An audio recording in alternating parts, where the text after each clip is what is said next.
Benvidos e benvidas ao Ecosocial Talks do Liesga, o Laboratorio de Innovación de Economía Social de Galicia. Estas son unha serie de conversas que buscan achegar a economía social á sociedade e especialmente á comunidade universitaria. E queremos dar voz a proxectos e persoas que están a construir modelos económicos máis sostibles, máis cooperativos e centrados nas persoas. Hoxe temos a sorte de gravar o episodio na Facultade de Ciencias Económicas e Empresariais da Universidade de Santiago de Compostela no marco da 7ª Semana Universitaria da Economía Social. E hoxe imos falar de agroalimentación desde dúas perspectivas, de quen produce os alimentos e de quen axuda a que eses alimentos cheguen ás persoas. Por unha banda está Ana Corredoira, gandeira na Granxa Cernada, que está na comarca da Ulloa, e impulsora da marca de leite Sen Mais. Un proxecto cooperativo que aposta por pechar o ciclo da produción para devolver o valor ao traballo das persoas produtoras. Benvida, Ana, como estás? Moi ben, moitas grazas, un placer estar aquí con vos. E por outra banda temos a Ángela Casal, xornalista e cofundadora da cooperativa Malas Sementes, responsable de A Parva, unha cantina situada no mercado de San Agustín da Coruña, que é un espazo que reivindica aos mercados públicos o produto local e unha forma máis consciente de consumir. Son dúas iniciativas diferentes, pero con un mesmo fío conductor: demostrar que outra maneira de producir, de vender e de consumir alimentos é posible. E imos comenzar cunha pregunta común para volas dúas. As vosas decisións teñen algo que en común, que é quedar, asentarse no territorio. Ángela, no teu caso, abrir unha cantina nun mercado local.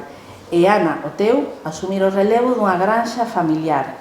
Que hai detrás desa decisión de apostar polo territorio, polo local?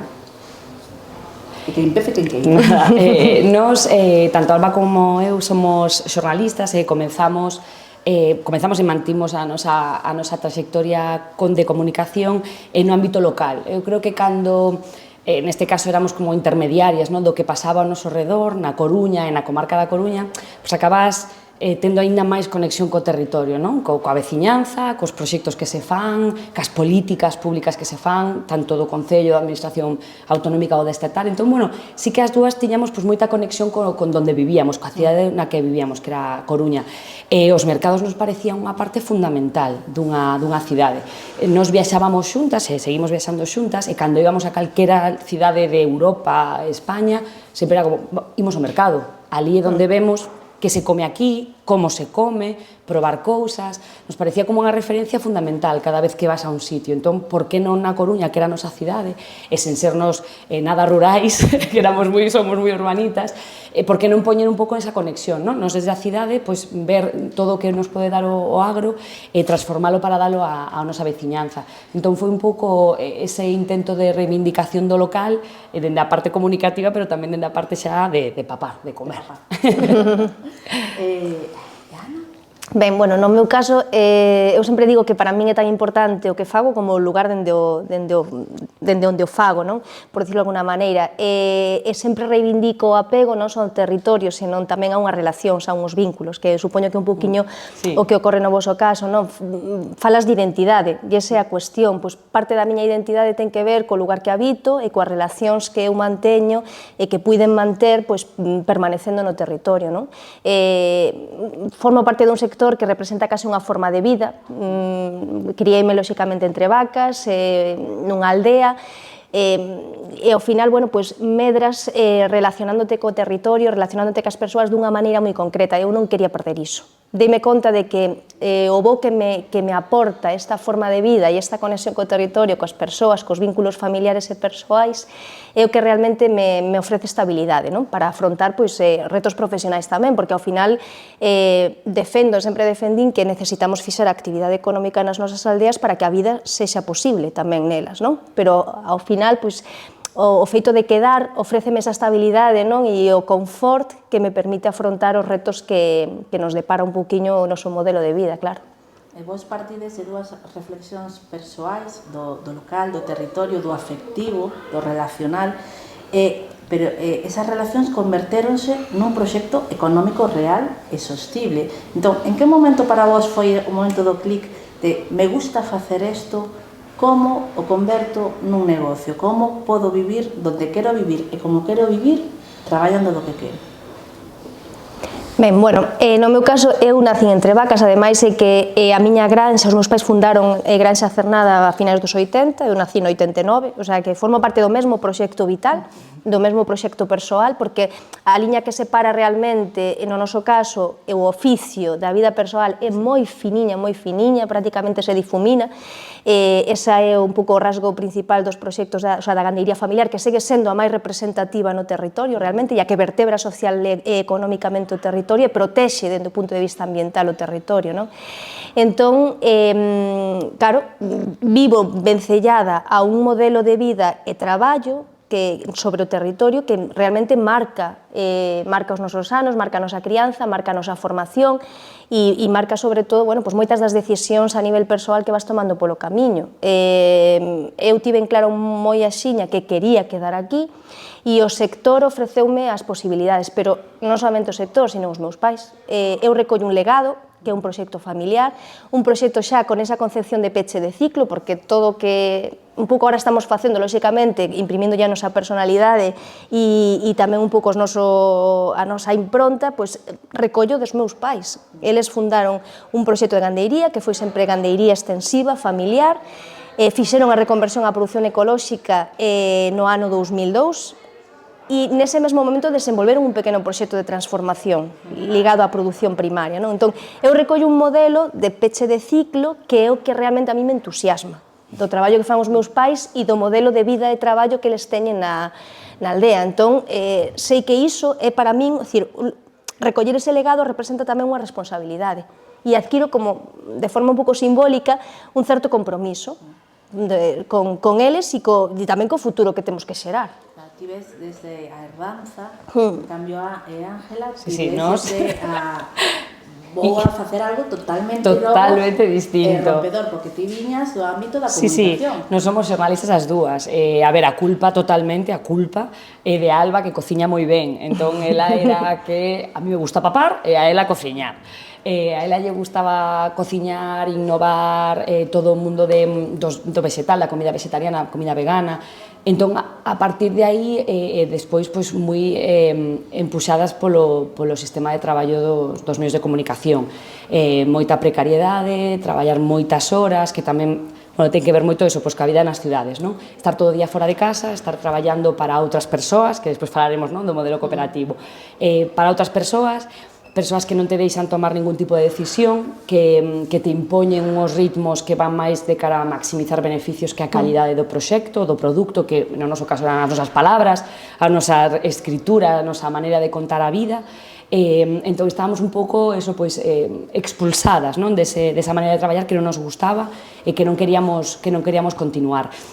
Como ela sí que era capaz, digamos, de facer eso, de transformar os alimentos, e a mí me gustaba comer, pero ademais eso, nos gustaba as dúas un tema de divulgación, un tema de mantenernos no territorio, e decidimos probar isto, como unha proba absolutamente de proba-error, alá nos lanzamos, e cada vez que pasaba un mes máis estábamos máis contentas, e a día de xo igual de coñecer proxectos como Sen Máis, que temos os seus yogures, é dicir, encontramos moito máis do que esperábamos moitas veces, non? Pensábamos que iba a ser unha cousa, pequena, que o é, un pouco máis centrada no que facíamos nós, e ao final é como, non, estamos dando visibilidade ao que fai o resto, o noso está rico porque ven desta materia prima, porque ven deste traballo que hai detrás, e sí, foi algo totalmente novo, pero moi satisfactorio, a verdade.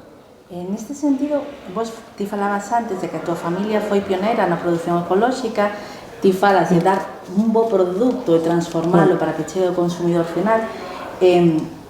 Se xuntamos as dúas miradas, cando falamos de coherencia alimentaria, de que estamos falando realmente? De territorio, de produto, de prezo, de consumo responsable? É unha cousa que engloba moitas aristas, que ten moitas caras. Para vos que? Bueno, eu creo que temos que falar de consciencia. É dicir, para falar de todas esas cuestións que mencionabas, de orixe, de modelo de producción, de modelo de consumo, para falar de coherencia hai que falar de consciencia, é dicir, ata que punto as consumidoras e consumidores temos ferramentas e coñecemento ou acceso á información necesaria para entender ben un pouco a repercusión do modelo de consumo que promovemos, porque ao final somos como formiguiñas, pero coa nosa forma de consumir estamos promovendo un determinado modelo ou outro de producción, estamos promovendo un modelo de cadea de traballo ou outro, non? Porque ao final isto é unha cadea, nós somos o primeiro eslabón desa cadea, moitas veces, bueno, pois o que está máis alonxado da parte final, da parte do consumo, porque tradicionalmente se nos desvinculou un pouquiño desa parte, porque todo o procedimento intermedio, non, de transformación e comercialización asumía o que era a parte de divulgación, de comunicación e de acceso ás consumidoras, non? Entón, temos que falar de consciencia, necesitamos ser consumidoras conscientes e coñecedoras un pouco da realidade da produción de alimentos e coñecedoras tamén do impacto que ten o noso modelo de consumo para que realmente nesa cadea pois exista a xustiza social, non? Por dicirlo de alguna maneira, para todos os eslabóns que forman parte dela. E vos formades parte da cadea de valor, xa case ao final, casi, porque estades sí. aí ofrecendo produto Claro, consumidor. a coherencia está claro que ten que ver con consciencia, pero claro, ten que ver con tantas outras cousas e o precio é unha das claves. Non sempre é máis caro o que está máis próximo ao territorio, para nada, pero se o é porque ten unha calidade maior e porque está feito dunha mellor maneira, non? Tamén no textil, que ademais neste país estamos moi vinculados, tamén se nota. É dicir, sabemos que o barato sae caro noutras cousas. O que pasa é que é moi difícil. Para min a coherencia, sobre todo, como todo, a coherencia 100% é moi difícil en todos os ámbitos da vida. Na alimentaria tamén, en consumir responsablemente tamén. Entón, é tan difícil que estamos, creo que cada vez máis afeitos a que sea todo máis fácil, entre comillas. Entón, o fácil é ir a un hipermercado e compralo todo. É moito máis fácil, é verdad. É máis fácil e moitas veces máis barato, por suposto. Pero hai algo de conciencia detrás, hai algo de estamos reflexionando sobre o que estamos facendo. Eu que creo que o que di Ana, non somos conscientes, ou non son conscientes a xente que fai isto. Esa labor me parece moi difícil, porque a día de hoxe as grandes marcas e os grandes grupos de interese teñen moita potencia en marketing, en publicidade, en estar en redes sociais e que te saian por todas partes. Entón é moi difícil chegar como os proxectos pequenos, as cousas con calidade, e todo iso é un traballo que nos intentamos facer, que moitas veces, e seguro que vos os pasa, é moi duro e moitas veces moi pouco reconfortante, porque veñen e te comentan que comprei isto por 3 céntimos e dices, pois vale, por Amazon é todo máis barato, pois vale. É dicir, é moi difícil moitas veces e loitar contra iso é complicado. E para min o precio é unha clave bastante importante moitas veces, non todo, non sempre, pero moitas veces sí que o é. Nos vendemos a un prezo porque nos está costando facelo con esta materia prima, pero o que estás comendo non ten nada que ver con que comes nunha cadena X de alimentación que moitas veces incluso están tamén no territorio. Entón é complicada a coherencia 100%, vivida dende a propia de primeira persoa, pero tamén facela ver, que a xente sea consciente deso me parece complicado, e me parece que as administracións públicas teñen unha labor que están deixando un pouco amarse moitas veces, de informar a xente, porque ao final do que falamos nós, agroalimentario, ten que ver coa saúde, e iso tamén se nos escapa moitas veces, non? Bueno, como isto porque é máis barato, bueno, máis barato en términos económicos, pero vai te salir barato para a túa saúde, para o teu benestar. Aí hai moito que traballar, creo, pero intentámoslo, non? Sí, Por lo menos estamos aí. Moi interesante este que falades da consciencia, da coherencia dentro do marco da comunicación. Vos vendedes uns produtos que chegan aos consumidores, pero moitas veces non son conscientes do valor engadido do produto, do que hai detrás. E vos tamén traballades esa parte de comunicación e divulgación. Por exemplo, Ana, ti eres moi activa en formatos de radio, de divulgación, estás en moitísimos eventos participando, dando a coñecer o valor do que vendes, o que faz e como o faz. E vos tamén tedes esa parte divulgativa, por exemplo, a través de un podcast que fixechedes recentemente, que era fresquísimo, de posto en valor dos mercados. Isto chega realmente ás persoas consumidoras finais, porque nunha época de tanta información, de tanta rede social, de tanto ruido mediático, credes que realmente se está facendo todo o que se debería de facer para decirle ao consumidor este produto ten estas características e é bo para ti por isto, por isto, por isto, e para o territorio por isto, por isto, por isto? A ver, eu creo que é o de sempre, é dicir, nós somos formiguiñas neste sistema e facemos un traballo que é moi importante, a veces non parece que non temos un retorno non parello ao nivel de esforzo, ao nivel de dedicación, porque date conta que, por un lado, temos que producir, é dicir, unha granxa eu creo é a filla máis exixente que vou ter na miña vida, é dicir, polas horas, pola dedicación e polo nivel a veces de responsabilidade, a vulnerabilidade que sentimos en moitas situacións e en moitos contextos, a inestabilidade, non, esa incerteza da que se fala ahora nun escenario tamén xeral e que nos atravesa un pouco a todas. Entón, por enriba diso, si situamos a transformación, a comercialización directa e esa labor de comunicación e divulgación parella que ao final sí que é importante e fundamental porque temos que posicionar un pouquiño as nosas vidas e o noso traballo para que o consumidor e a consumidora teñan esas ferramentas e esa información á hora de valorar ou de percibir o produto, é dicir, que é moi importante e afortunadamente cada vez son máis as consumidoras que buscan os rostros que hai detrás dos produtos, que buscan o territorio que hai detrás dos produtos e que consumen, bueno, pues con un nivel de información e formación un pouquiño máis amplo, non?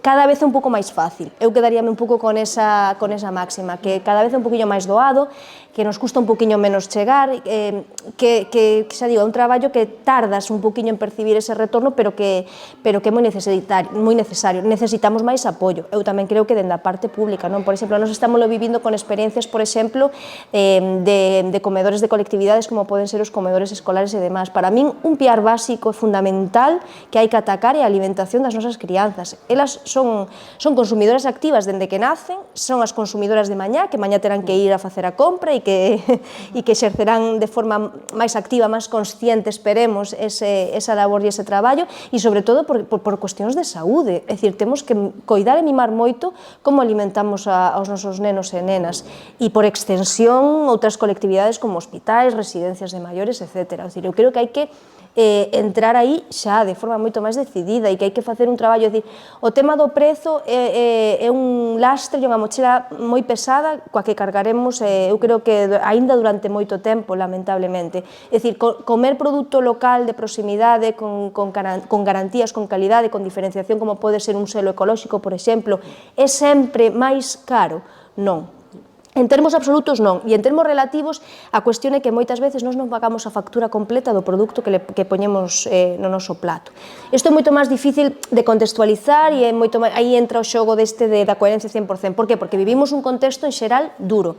É dicir, temos unha sociedade na que estamos detectando e sufrindo moitas eivas a nivel de como se xestionou e como se planteou o noso desenvolvemento, a cuestión habitacional e demais. Entón, ahora temos un problema serio como sociedade e, claro, moitas veces a alimentación queda nun segundo plano. Parece que apartamos o foco do importante para atender o urxente. E isto é unha realidade e pásanos a todos tamén nas nosas casas e no diario. Pero para iso estamos nos aí, para sempre ese toc-toc de non esquezamos isto porque é importante, porque nos estamos xogando moito a futuro, non? As decisións que tomamos hoxe, as accións que levamos a cabo e desenvolvemos a día de hoxe, terán efectos ao mellor en décadas. É dicir, esa é a relevancia do traballo que estamos desenvolvendo a día de hoxe.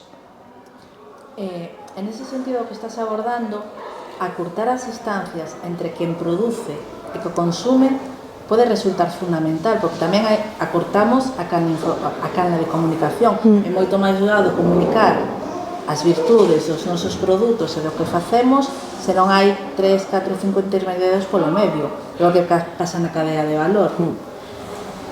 Controlar máis partes da cadea de valor, por exemplo, no vosso caso, porque vos pechades o ciclo do teto a neveira.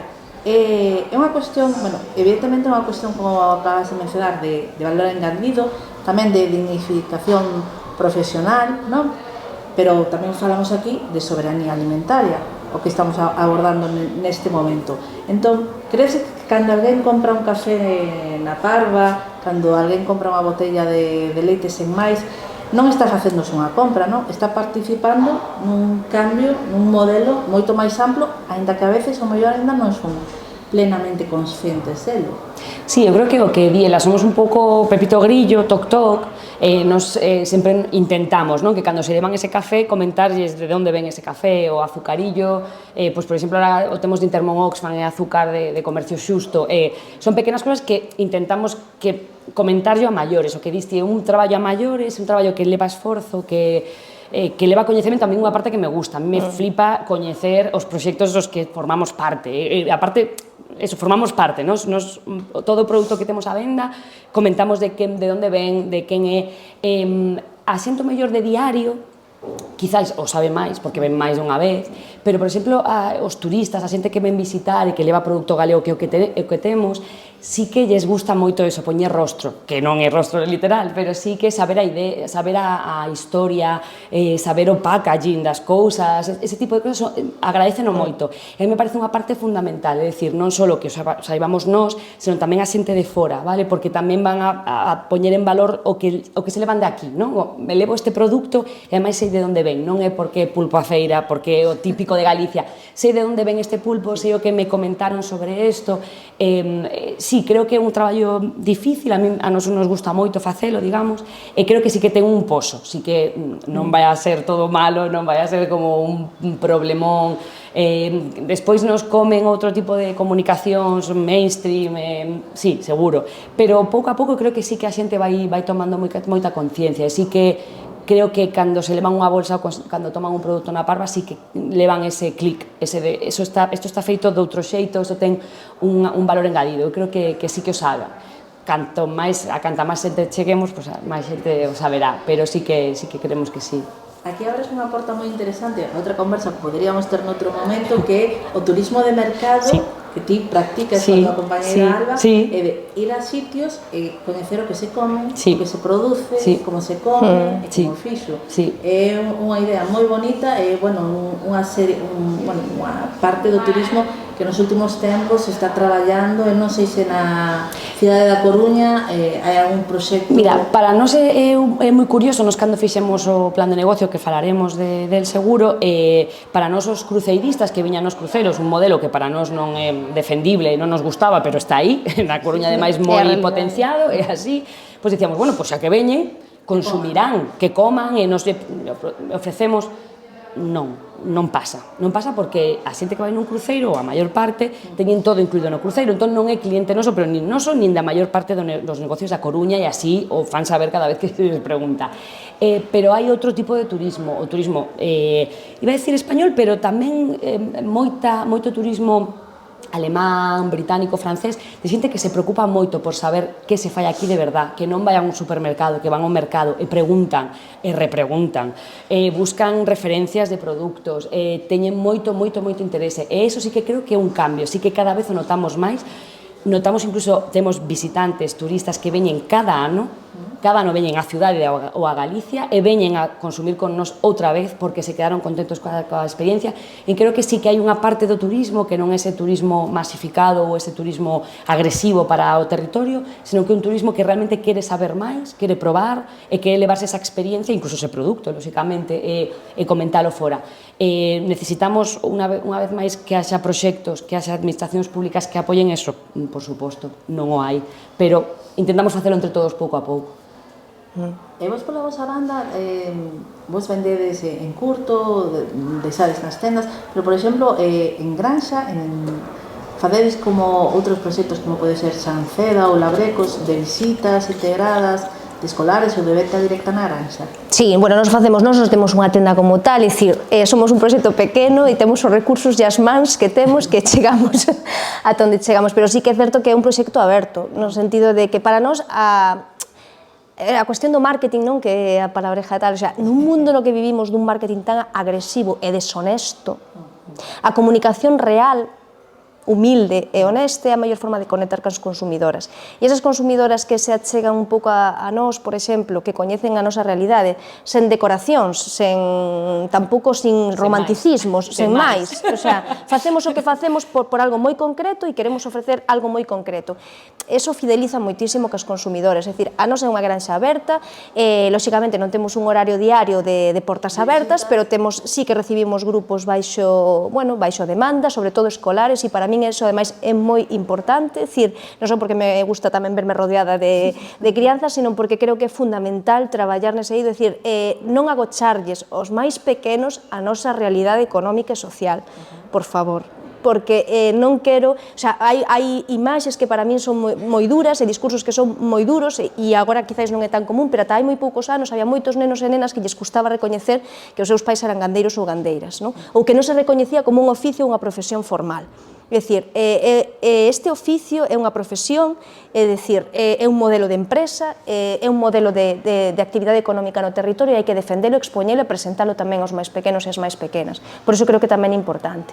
Temos punto de venta tamén, lóxicamente, na granxa, cada vez ademais que é algo que tamén demandan moitas persoas, ou de incluso xente que non reside de forma durante a semana na zona, pero que na fin de semana pois acerca e recolle produto. Entonces, bueno, eu recuperando un poquinho iso como pincelada final, a cuestión da soberanía alimentaria, temos que recuperar ese termo, recuperalo, porque nos lo arrebatan un pouquiño, nos lo manosean un pouco, e reivindicalo como dereito. Temos dereito a acceder a alimentos saudables, a alimentos de proximidade e a un prezo accesible para todos e para todas, vale? E eu podo afirmar, sen medo de equivocarme, que os clientes de Senmais son clientes de moi diversa carteira.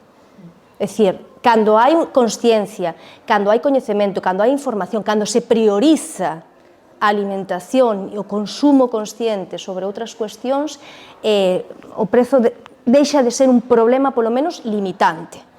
Vale, entón eu creo que acurtar esas distancias para nós foi fundamental ou resulta fundamental para que as consumidoras entendan un poquinho a razón de ser de Senmais e que aposten realmente por nós e por as produtoras locais. Falabas antes do modelo de negocio que tedes e vos tamén o compartides porque as dúas emprendechedes baixo a fórmula cooperativa. Que vos permite o cooperativismo que non vos daría un modelo máis tradicional? A ver, no noso caso, nós temos un proxecto cooperativo no que, bueno, pues, nun momento moi delicado nas nosas historias e vidas, dúas gandeiras, dúas granxas familiares da comarca, decatámonos, a parte, pois xa digo, de forma moi física e moi palpable, de que nos necesitamos, sobre todo no territorio, temos que establecer, no territorio rural, temos que establecer redes, nas nosas aldeas necesitamos as redes e este tipo de estructuras para poder avanzar. Entón, bueno, pois... Aquí que quero facer un inciso porque ti ves a zona da Ulloa, de Palas, que é un territorio aquí en Galicia particularmente propicio para o cooperativismo. Único, diría eu. Hai moitas cooperativas asentadas na zona, hai moitos proxectos en rede entre cooperativas e recentemente, bueno, tamén demostraxedes a forza e o peso que tedes con movilizacións como a de Altrinón. Entón, estamos falando dun territorio particularmente sensible ante o cooperativismo e a potencialidade que ten. Totalmente, eu tiven a sorte de nacer na Ulloa, eso non o decidín. Entonces teño referencias e teño moitos exemplos no territorio de modelos de habitar, de facer e de traballar, non? Entón, creo que eso tamén é moi relevante e hai que poñelo en valor, por supostísimo. Creo que somos un territorio cunha singularidade enorme e, ao final, o importante nos territorios e nos proxectos son as persoas. O sea, somos un pouco imprescindibles para poder sacar adiante calquera desenvolvemento, calquera emprendemento e para poñer en valor todas estas cuestións. Entón, bueno, pois no noso caso, démonos conta de que xuntas podíamos agarrarnos cun poquinho máis de forza, tirar para adiante e, bueno, facer fronte ás dificultades que a vida nos estaba poñendo diante e aí está, é dicir, así naceu As Vacas da Ulloa no ano 2015 como un proxecto ligado ao territorio. A maior ambición que temos é poder seguir aquí, poder seguir, o sea, garantir o futuro das nosas granxas, darlle un enfoque de valor. Eu, ademais, agora, pois, que me convertín en nai hai pouco máis de 2 anos, teño unha sensibilidade moito máis marcada coa cuestión do legado e do futuro, porque agora sento que teño un compromiso vital moito maior, e nese sentido que quero facelo ben, pero, claro, quero facelo ben pola miña filla. Aquí temos, entón, podíamos crear un selo de Ulloa, terra cooperativa. Sí. Total. Tivese a Coruña, onde, bueno, existen cooperativas, evidentemente, cada vez máis, ademais, sí. Porque, bueno, ali Espacio Coop está facendo un gran traballo de divulgación, pero vos, como xornalistas, villades dun modelo totalmente diferente, sí, como xa comentaches. Como xurdiu a idea de, bueno, vamos a facelo porque Alba cociña moi ben e a mí me gusta comer, pero por que a fórmula cooperativa? Pois foi por coñecer a persoas que tiñan xa cooperativas pero sí que ante un descoñecemento completo. Mais a día de hoxe, vamos a cumprir 5 anos agora, todavía teño amigas, persoas ao redor que cando falamos da cooperativa, por que sodes unha cooperativa? Que é unha cooperativa? É dicir, todavía hai moito descoñecemento con respecto ao propio modelo, e creo que sí que probablemente en cidade ou na Coruña como cidade, non sei o resto, aínda máis, non? O mellor son modelos que, por desgracia, non ten nada que ver, están máis no rural. Nos coñecíamos casos de outras persoas ligadas á comunicación que tiñan cooperativas e dicimos, nós somos dúas, vamos a decidilo todo entre as dúas porque calquera das dúas tiña pouco coñecemento do sector, levámonos ben, traballábamos xa xuntas en medios de comunicación e despois non queríamos que ninguén traballara por nós de algún xeito, non queríamos sacar un beneficio para nós cobrar, queríamos facelo nós coas nosas mans de algún xeito. Entón a cooperativa nos parecía o mellor modelo, pero foi un pouco porque coñecíamos outros casos, senón para nós non tería sido unha opción por descoñecemento. Estamos moi agradecidas porque sí que a rede que se tece con outras cooperativas sí que é unha cosa como moi específica deste modelo, con entidades, como un mundo novo que se nos abriu que non teñamos idea e que nos parece moi positivo, ademais de que hai axudas que estaban vencelladas ao cooperativismo que tamén era unha ventaxa para nós. Entón foi todo casualidade, pero menos mal. E que, bueno, a cooperativa é máis que unha fórmula xurídica, non? Tamén é unha maneira diferente de entender o traballo e tamén, como falades aí, as relacións con outros, pois con outras cooperativas, porque eu creo que unha das forzas que ten o cooperativismo é a rede que se crea. Igual ti xa o sabes por experiencia, porque estás na Ulloa, e vos, pois, levades 5 anos e sodes conscientes de que esa rede está aí, existe e colaborades habitualmente con ela. Sí, xa te digo, creo que máis negocios, proxectos serían cooperativas se houbera máis coñecemento, sabes? Porque temos relacións con moitos proxectos que te preguntan sodes cooperativa, cando ven o nome, etc. Creo que todavía hai moito marxe de que en Coruña, en outros territorios, haya máis cooperativas, ou haya porque sí que teñen estes valores tamén que son os que defendemos, e hai outra xente que tamén os defende, pero que polo que sexa non teñen ese modelo de inicio. E nos vosos dous casos son cooperativas lideradas por mulleres. Tradicional, bueno, en Galicia hai moitas cooperativas e hai moitas que están lideradas que a maior parte da forza laboral son mulleres. Que cambia cando as mulleres non son traballan, senón que son as que toman, lideran os proxectos, toman as decisións, están nos postos de administración? Que cambia? Bueno, eu creo que a toma de decisións adquire unha dimensión moito máis ampla, é dicir, que primas determinadas cuestións ao mellor, pois iso sobre o que é meramente económico, que é lóxicamente importante, porque a rentabilidade dun negocio, dun proxecto, vai a determinar a súa longevidade, vai a determinar o seu percorrido e a súa capacidade para poder facer cousas.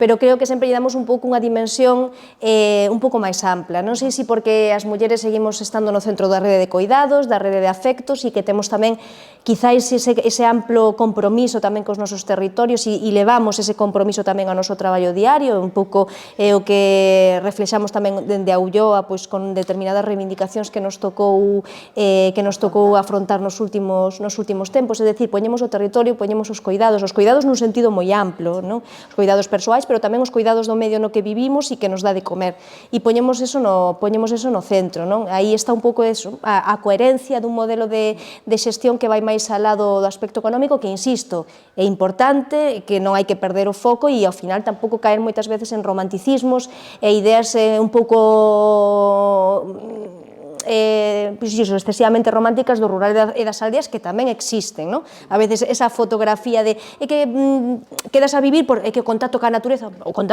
tamén, obviamente, pero non é ese romanticismo que me levou a quedar a vivir nunha aldea. Necesito algo máis, e a miña rede vital é un pouquiño máis ampla que eso, temos que tamén un pouquiño revisar ese relato, pero eu creo que, e de feito, o emprendemento en zonas rurais está liderado por mulleres. Cando xogamos en clara desventaxa competitiva con respecto a calquera proxecto que se desenvolva nun medio urbano, por accesibilidade, por servizos, por conexións, etc. É dicir, normalmente temos que liderar de forma parella o desenvolvemento dun proxecto, moitísimas loitas e moitísimas o posicionamento de moitas demandas que a priori non lle correspondería, non nos corresponderían como persoas físicas, non? Pero estamos aí un pouco liderando e demandando pois, que os nosos territorios necesitan determinadas cuestións para poder vivir e traballar neles. Sin dúbida. Ti, como ves na zona rural, ou por poñerlo en outras palabras, porque sei que ti a palabra rural non te emociona. A veces non me emociona. É que eu, por exemplo, miña avoa, claro, nunca mencionou esa palabra. É dicir, se ti vas un pouco a túa impronta, o teu entorno, sabes, o teu espacio, claro, o sea, a miña abuela e a miña propia nai, pois elas falan de aldea ou de campo, o sea, son de campo, son de aldea. Pero o de son rural é como a construción un pouco máis moderna. Un pouco máis moderna e que incide un pouquiño nese dualismo urbano-rural, que implica como dous mundos desconectados e aparte. Entón, eu creo que a veces, para reconectarnos un pouquiño, as palabras tamén son importantes, non? Sí, estou totalmente de acordo contigo. Ti ves do ámbito do campo, ti, en cambio, estás do ámbito máis urbano, urbano total. A Coruña é unha das grandes cidades. Sí, pero os mercados, justamente, como é esa conexión absoluta co campo, sí que somos un reducto de mulleres absolutamente, no mercado poucos homes hai ali o mando, que hai algún, e somos esa conexión, e creo que justamente o que di ela, temos esa mesma idea de concepto... que ao final o mercado é a alma rural das cidades. Claro, entón sí que estamos un pouco no mesmo, loitando porque os mercados sobrevivan, que nos está costando bastante, como facedes vos, e poñendo tamén eso tamén sobre a mesa, os cuidados, eso, en sentido amplo, non? Nos queremos que a xente viva ben, viva saudable, viva cómoda, viva confortable, todo eso é o cuidado, e creo que sí que as mulleres o que lle damos é ese plus, non? Hai moitas homes que poden ter ese tipo de inquedanzas fora do traballo, pero o traballo é eso, para sacar diñeiro, nómina a fin de mes, vou ali, traballo 8 horas e vou para casa. Nos creo que queremos que todo eso este integrado e queremos que é posible ter un proxecto no que a túa vida laboral e familiar de algún xeito estén conectadas, non? Que ao mellor no campo é xa totalmente conectadas, pero no noso tamén está moi presente, non? Todos os que estamos ali somos unha especie de familia que nos coñecemos e ao final é un pouco como unha aldea ese mercado. Por desgraza a veces, por desgraza tamén parecemos unha aldea pechada absolutamente porque non temos conexión co exterior porque moi poca xente cada vez menos entra nos mercados, pero intentamos que non sexa así, que entre moita xente. Unha das cousas que acabas de dicir é moi interesante, que falas de poder traballar e vivir, e que vivir non sexa só traballar. E dito así, que pode parecer moi sensato, moi simple, en tempos como os que estamos vivindo agora é totalmente rompedor, vanguardista, incluso, non se está pensando así en moitas ocasións, entón podemos dizer que estamos como innovando, cando xa era antigo, porque precisamente, por exemplo, no entorno rural, pois vivir e traballar era unha simbiose que funcionaba. En ámbitos urbanos eso sempre foi moito máis complicado, e falaba dese compromiso, falaba dese cuidados, que pode soar tamén eso, innovador. Entón, credes que innovar desde o campo, desde o mercado, que é unha porta ao campo na cidade, ten que ver co tecnolóxico ou ten que ver, por exemplo, coa mirada? Eu creo que están conectados, o que falábamos, calquera dos nosos proxectos está en redes sociais, intenta que os medios de comunicación, é dicir, que a tecnoloxía ou a innovación física este aí, pero a mirada é importante. Ao final, o que estamos contando a xente que estamos detrás, o que intentamos transmitir, creo que o que rompedor, sendo para nada rompedor, comer unha mazá que ven de Carral. É dicir, é absolutamente nada rompedor, pero parece que sí, que a día de hoxe a nos pasa, contase unha anécdota moi rápida, cando facemos algún catering, levamos os nosos produtos a algún sitio, neste verán, o verán pasado, pasanos agora en inverno, as cereixas, as fresas, que son de Abegondo, cando levamos produtos de cerca, despois levamos os nosos produtos que son máis bocatas, o café, etc., nos din que estaba riquísima a froita. E a nos chama moitísimo a atención porque é como a froita, que a lavamos e a poñemos, é dicir, non lle facemos nada máis, nin facemos formas estupendísimas, nada, non, está aí posta a fresa, tal e como é. Estaba riquísima. Digo, pois isto é rompedor, comprar unha fresa cerca porque está moito máis rica, porque non pasou por ningunha cámara, etc. Pois sí, a mirada é o que é rompedor, mirar e decir, esa fresa está rica, ten un precio estupendo, vou poñela nun catering. A mirada é importantísima, a mirada con conciencia, o que falábamos antes. Pero é curioso que non saiban de que a fresa que servir bueno, tal... nos puxémolo en redes porque pero xente moi de cerca, eu sabía onde hai moito tempo. E no noso podcast entrevistamos o propietario, o productor da fresa, de fresa e de kiwi, aparte dos produtos do lado. Puxémolo en redes e moita xente non sabía que existían fresas de uns kilómetros da redonda. Pensaban que viñan de Huelva, que tamén veñen, lóxicamente, agora mesmo están as de Huelva, pero durante o verán son fresas de Coruña. E a xente quedábase absolutamente abrallada con que foran fresas de tan cerca e que estiveran tan ricas. Pois iso é innovador, mira ti a innovación. Innovación do lado, non? E dos anos 80 que le van facendo, non era nada de antonte.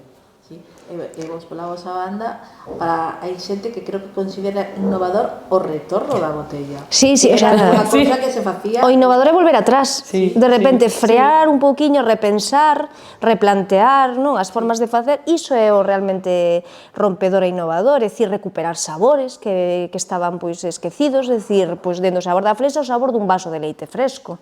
É dicir, o sistema de depósito e retorno, efectivamente, que é un modelo pero, non sei, máis antigo case que o noso propio modelo económico. Quero decir, un sistema que xera menos residuos, que reduce, porque é a premisa básica e fundamental. É dicir, a min hai unha cosa moi curiosa nos nosos hábitos e nas nosas formas de consumir, e que é que cando veo o tema este das bolsas e que che cobraban a bolsa de plástico, de repente empezaron as tote bags e todas estas bolsas. E agora, cantas bolsas desas temos na casa? Máis das que necesitamos seguro. Máis das que necesitamos seguro, e ao final, é dicir, que moitas veces tomamos decisións ou facemos pequenos cambios que buscan o mesmo, seguir xerando unha economía pero un pouco paralela e máis limpia ou máis verde, non? Entón é como que a veces iso, a mí, por exemplo, fai que me estalle moito a cabeza, non?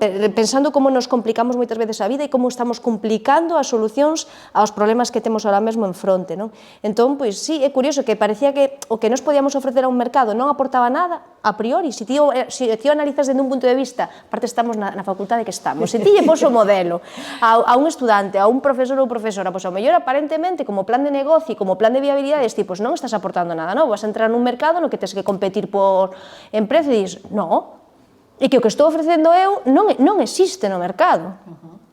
Entendes? É dicir, é que claro que hai moitos yogures no mercado, claro que hai moito leite no mercado, pero temos que ir ao modelo, á forma de consumo, é dicir, e efectivamente, nos cando planteábamos o de vender leite fresco, estábamos tolas, nos empezamos a darlle voltas a este proxecto no ano 2014, no ano 2015, sen máis non naceu ata o 21, que foi cando saímos ao mercado.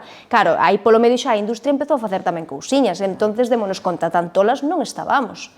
Esa é a liña, pero non todos poden facer iso, podémoslo facer nós porque somos produtoras, porque somos as que ordeñamos as vacas e porque saímos directamente a vender ese leite fresco, non? Coas garantías, bueno, necesarias para as consumidoras. Entón, e facemos unha logística inversa de retorno de envase que non existe, e no modelo que temos actualmente é inviable, é impensable. O cal é moi duro, dende o punto de vista de como vamos a facer para reducir o noso impacto a nivel de consumo e para reducir a cantidade de envases e de lixo que xeramos, e do residuo que se xera en cadea agroalimentaria. Entón, vos, por exemplo, mirachedes cara atrás para poder ir cara adiante, ao final. Sí, moitas veces é simplemente parar, que é o máis difícil de facer a día de hoxe, frear, porque incluso a nós, é dicir, as aldeas tamén se contaminaron desa, o sea, moita xente tamén nesa idea romántica de que vives en contacto ca natureza, nun estado zen permanente, tranquila, sen estrés, eso é mentira. Eso é mentira, estamos inundadas e contaminadas por completo polo estrés, pola velocidade, e temos un problema que é crónico e que a min tamén me preocupa, por exemplo, porque nada ten que ver con modelo, bueno, pois no que nos gustaría vivir e traballar, pero bueno, é unha imposición, isto ven de fora e vamos lidiando con el como boamente podemos, pero bueno, quero dicir que a veces hai que repensar un pouquiño o que estamos facendo. E eu creo que, insisto, é dicir, a maior baza que temos, a maior ventaxa competitiva, falando en termos de mercado, en termos de empresa, a maior ventaxa competitiva que temos é que temos o control e que temos que comunicar de forma honesta.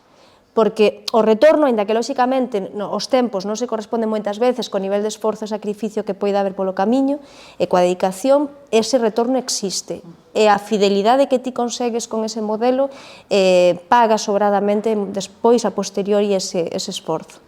Entón, eu quería preguntarvos sobre como credes que debería evolucionar o sector da agroalimentación en Galicia. Eu creo que xa ti respondes a esa pregunta, porque podería ser máis proximidade, máis transformación en orixe, máis cooperación entre proxectos como o voso, mellor e máis comunicación.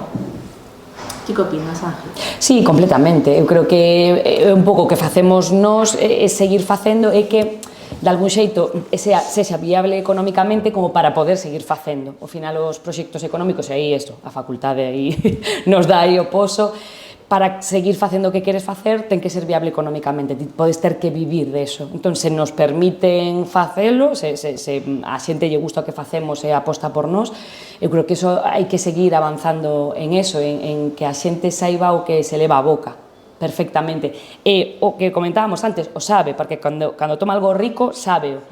Pero ten que pararse a pensar de se isto me está sabendo moi rico, a leite de verdad, a fresa de verdad, que podo facer na miña vida, que teño que cambiar, que hábitos teño que cambiar para poder comer mellor e que me saiba mellor e que me repercuta na miña saúde. Se vamos conseguindo que pouco a pouco a xente faga eso, eu creo que os nosos proxectos van a estar aí sempre e moitos máis, porque despois eso, o marketing é o que ten e a economía é o que ten, cando a xente ve que algo funciona, di, pois me subo o carro e fago algo parecido, e fago algo complementario, e oxalá pase, esteamos moitas máis no futuro. Esperemos. E vos tamén, Ana, tamén o ves así. Sí, ao final as redes son necesarias, son fundamentais a nivel de traballo, pero tamén a nivel de achegar ese traballo á sociedade. Entonces, bueno, eu creo que falta camiño por andar, lóxicamente, hai que incidir moito a nivel de comunicación e formación, hai que ter moi en conta unha cuestión. Os hábitos de alimentación teñen unha componente cultural fundamental. Entón, moitas veces mover hábitos é unha labor titánica, non? A min pasoume é algo moi curioso cando te analizas un pouco o mercado e faz así ese espionaje industrial que a veces hai que facer por aí, e é unha cuestión que me chamaba moito a atención cando comezamos co tema do leite fresco e demais, e que eu pensaba, como sociedade de consumo non perdemos o hábito de consumo de pan fresco, por exemplo. Nadie concibe comer pan dunha semana. Nas aldeas aí non facemos, porque non temos pan fresco todos os días. E moitos fornos agora non están funcionando, pero bueno, nas casas había fornos, nas casas da aldea non se cocía todos os días, obviamente. Pero como hábito de consumo xeralizado, moi ligado tamén ao mundo urbano, nadie concibe comer pan dunha semana. En cambio, asumimos a idea de almacenar leite durante 6 meses na casa. Sendo Galicia unha potencia produtora de leite, na que temos a posibilidade por acceso ao produto fresco. É dicir, que ocorre? Que no desenvolvemento do sector e sobre todo no seu desenvolvemento industrial se rachou con ese hábito. Porque eu recordo ainda sendo pequena as leiteiras. A leite cada mañá a casa e despois retornabas a... E en moitos países europeos segue sendo así. O meu irmán estivo de estancia en Brighton, o primeiro que fixo cando puxo un pé alá foi suscribirse ao leite fresco. É dicir, é unha cuestión de hábito e de como o modelo de desenvolvemento do sector, a parte industrial, a parte de transformación e comercialización, como vai movendo e xerando determinados hábitos de consumo. Necesidades que non existen, porque para que queres ter tantos tetrabricks acumulados, pero é unha necesidade de por si acaso. Por si acaso, que? Sí, se o tiverades que resumir nunha frase, como debería evolucionar o sector da agroalimentación en Galicia? Ou, como diría Ferreras, dame un titular. Eu creo que a información é poder, que a xente tería que estar informada, parece como unha frase, un proxectazo casi inabarcable, pero se a xente soubera que come, de onde ven toda a cadea de valor, eu creo que cambiaría moitos hábitos, que a xente sí que asumiría o custe, porque ten un custe de comodidade, de prezo, etcétera, pero sí que o asumiría con información. Vale, eu creo que o sector agroalimentario necesita valorización, e valorización aquí, local e en orixe. É dicir, necesitamos que o valor recaiga nas productoras e nos produtores.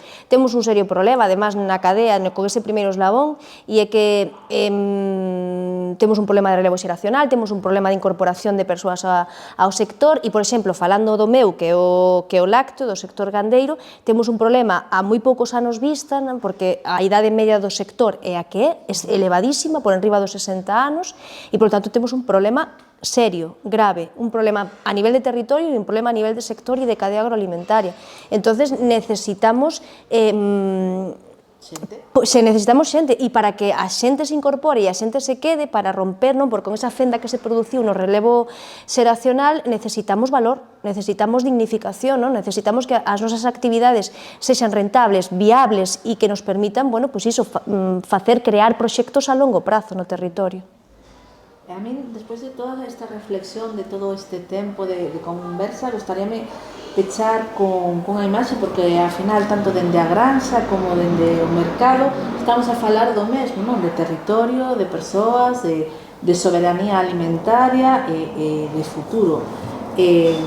Como vedes o futuro? Xa sei que últimamente as cousas están un pouco revoltas, pero como vedes o futuro dos vosos proxectos aquí, dende Galicia, neste momento? Bueno, é o que estamos falando, creo que podes pasar en 5 minutos, de 3 minutos ou 2 e medio, contentísimo, optimismo, a xente eso cada vez sabe máis o que quere, consume maravilla, produto local, tal, e outros 2 minutos e medio dis bombas nucleares, que vai pasar, a xente agarra o peto, non quere gastar porque non sabe o que vai pasar, é moito máis barato ir ao supermercado e comprar a comida preparada, é dicir, estamos, polo menos nós, nunha situación na que non sabemos que vai pasar, porque creo que todo está moi inestable, pero eu creo que gaña o optimismo con respecto a que chegamos ata aquí 5 anos que foron duros post-pandemia, que non era fácil. Sí, porque vos iniciaches o proxecto en pandemia, no, con mascarillas claro, na cara. Con mascarillas, no 21, entón, se eso podemos salir adiante, que é verdade que aí sí que hubo unha volta un pouco aos mercados, sí que é verdade que viñamos dun punto bastante positivo, porque a xente aí se deu conta e despois non arraigou de todo, a xente volveu rapidamente a outro tipo de hábitos, non? Bueno, foi un momento difícil. Se chegamos ata aquí, pois, por que non outros 5 anos, non? Por que non vai a ser mellor? Sempre mantemos a esperanza de que os mercados revivan, de que os mercados volvan non a ser o que eran, porque iso creo que xa é imposible, pero sí que teñan outro esplendor distinto, máis consciente de consumo responsable. Entón vamos a manternos nesa optimismo, pero tamén tendo en conta que o tipo de vida que levamos, a publicidade e a comunicación tan agresiva con respecto a grandes empresas e grandes produtos alimentarios tamén é unha eiva, é un problema que vamos a ter que afrontar. Pois é un futuro un pouco bipolar, subimos, baixamos e a veces nos quedamos un pouco no medio. Totalmente, totalmente. E vos, dende a Ulloa? Bueno, o futuro non é unha imaxe estática, non é unha imaxe fixa, de feito é un escenario en construcción. Entón, eu sempre digo, dicía ao comezo, e tamén é un bo peche, decir, todas as cousiñas que estamos facendo hoxe, as iniciativas, as ideas, as apostas que facemos hoxe son as que realmente van a repercutir na construcción dese futuro. Entón, bueno, eu teño un pouco a tranquilidade, pese á situación global e xeral, de que estou tranquila, que o lugar onde vivo e o que fago, a miña forma de vida e traballo me aporta serenidade suficiente un pouco para ir tomando decisións sobre a marcha. Que temos moitos retos e moitos deberes por diante e un escenario un pouco complexo. Para min hai unha preocupación fundamental que é a situación climática, a emerxencia climática. Nós estamos en primeira liña. Moitas veces mírase ou ponse o foco sobre o sector como responsable, pero somos parte da solución e a maneira que temos de producir, a maneira que temos de relacionarnos co territorio é fundamental para tamén facer fronte a esta realidade que nos afecta como sociedade. Todos temos a obriga, aínda que non asumimos a partes iguais, non, de coidar o noso medio, de garantir a biodiversidade e a fertilidade da nosa terra para o futuro, e ese será a cuestión clave. É dicir, só hai que mirar un poquinho os movimentos globais, onde se pon o foco ahora mesmo, nos recursos enerxéticos e na terra. É dicir, aí está o poder. Entón, eu creo que temos que recuperar tamén un pouco ese poder, non? E sempre sendo moi conscientes, moi cautos, porque eu non son propietaria da terra que traballo, é dicir, eu son unha persona que exerce como unha labor de custodia. É dicir, eu teño que garantir que esa terra siga producindo alimentos mañá, non? E ese é o meu reto e ese é o meu compromiso, non? E fago coa serenidade e a tranquilidade de vivir e habitar pois, un pouco da maneira que quero facelo, en consonancia un pouco con ese reto. Pois falamos de vivir e habitar dunha forma consciente, coherente, dende o campo e dende a cidade. Eu quero vos agradecer o vosso tempo, Ana e Ángela, o tempo neste espazo de comunicación, neste espazo de encontro, para poñer en valor algo tan importante como é o territorio, o alimento, o como producimos, o como consumimos, e tamén o como falamos e como comunicamos, que ao final tamén é importante. Desde aquí, nada máis por parte do podcast do Liesga. Esperamos que teñades ocasión de ver este episodio, que comentedes e que nos sigades nas redes sociais e esperade o vindeiro capítulo. Vémonos na próxima.